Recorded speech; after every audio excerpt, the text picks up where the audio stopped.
حضرت خلیفۃ المسیح رابع رحمہ اللہ نے آپ کے فرزند ارجمند حضرت مرزا منصور احمد صاحب کی وفات پر خطبہ جمعہ میں حضرت مسیح موعود علیہ السلام کے الہامات بابت حضرت مرزا شریف احمد صاحب رضی اللہ عنہ کو ان پر چسپاں فرماتے ہوئے آخر پر ارشاد فرمایا، اب میں ساری جماعت کو حضرت صاحبزادہ مرزا منصور احمد صاحب کے لیے دعا کی طرف توجہ دلاتا ہوں،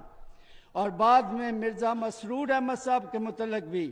کہ اللہ تعالیٰ ان کو بھی صحیح جانشین بنائے، تو ہماری جگہ بیٹھ جا کا مضمون پوری طرح ان پر صادق کرے، اور اللہ تعالیٰ ہمیشہ خود ان کی حفاظت فرمائے اور ان کی اعانت فرمائے۔ حضرت خلیفۃ المسیح رابع کی زبان مبارک سے نکلی ہوئی یہ اثر انگیز دعا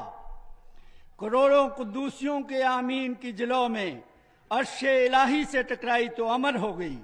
اور چند ہی سالوں میں حضرت مسیح موعود علیہ السلام کی الہامات کی حقیقی تعبیر کی صورت میں نزول فرما ہوئی۔ مسجد فضل لندن اپنی اس تاریخی عظمت پر ناز و فخر ہے کہ سال 1903 میں حضرت صاحبزادہ مرزا شریف احمد صاحب رضی اللہ عنہ کے بارے میں درج الہام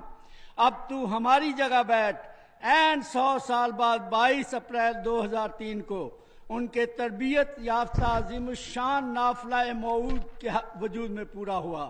جسے الہی نوشتہ میں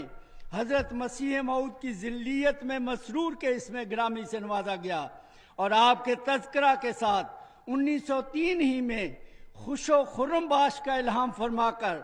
پر مسرت فتوحات کے استقبال کی خاطر انی ماں کا یا مسرور کی تجلی سے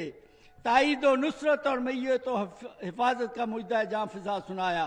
اور حضرت صاحبزادہ مرزا مسرور احمد صاحب قدرت ثانیہ کے مظہر خامس مسند خلافت پر متمکن ہوئے، اور 21 اپریل 1903 کے اس الہام کی پوری شان آب و تاب سے دمک اٹھی کہ تاہدہ و تمکن فی السماء، کہ یہ بات آسمان پر قرار پا چکی ہے، تبدیل ہونے والی نہیں۔